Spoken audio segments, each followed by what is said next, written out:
मतदाता सूची में गड़बड़ी को लेकर कांग्रेस भाजपा नेताओं में आरोप प्रत्यारोप शुरू है।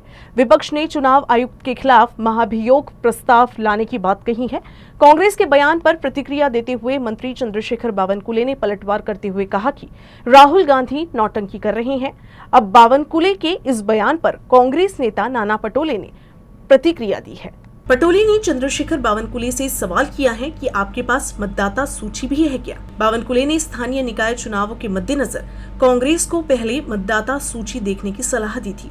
इस पर जवाब देते हुए पटोले ने सवाल उठाया है कि जब अंतिम सूचियां ही नहीं है तो जांच कैसी करें। उन्होंने बावनकुले को सलाह दी कि बावनकुले को कम जानकारी है, उन्हें अभ्यास की जरूरत है। पटोले ने कहा कि व्यवस्था अब पहले जैसे नहीं रही। अंतिम सूचियां पहले तैयार की जाती हैं और फिर जिला कलेक्टर को भेजी जाती है। इसकी उन्हें जानकारी होनी चाहिए। बावनकुळेचा थोडा अभ्यास कमी आहे।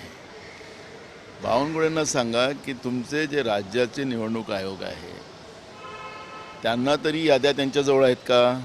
अजून याद्या कुठं पुढे आहेत का? कुठल्या वेबसाईटवर तुम्हाला याद्या पाहायला भेटतात का?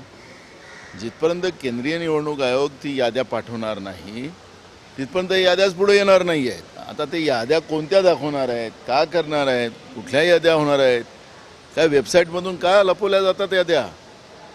आणि म्हणून बावनकुळे तुम्ही पहिले ते निवडणूक आयोगाची पद्धत समजून घ्या।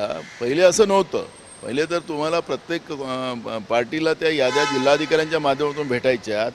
अलीकडे त्या बंद करून टाकलेल्या आहेत। त्यामुळे आणि योगायोगाने ते महसूल मंत्री आहेत, तर कलेक्टरकडून माहिती घेऊन टाका की त्यांच्याजवळ तरी याद्या आहेत का। आणि म्हणून अभ्यास कमी असेल पण काही बोलायचं म्हणून बोलायचं असं नाही। हे लोकशाहीचा विषय आहे। कोण जिंकेल कोण हरेल हा भाग नाही आहे। लोकांची मतं चोरण्याचं जे काम तुम्ही लोकांनी सुरू केलेलं आहे, निवडणूक आयोगाची वकिली तुम्ही करताय, ते पहिले थांबवा, एवढंच आम्हाला सल्ला आहे त्यांना।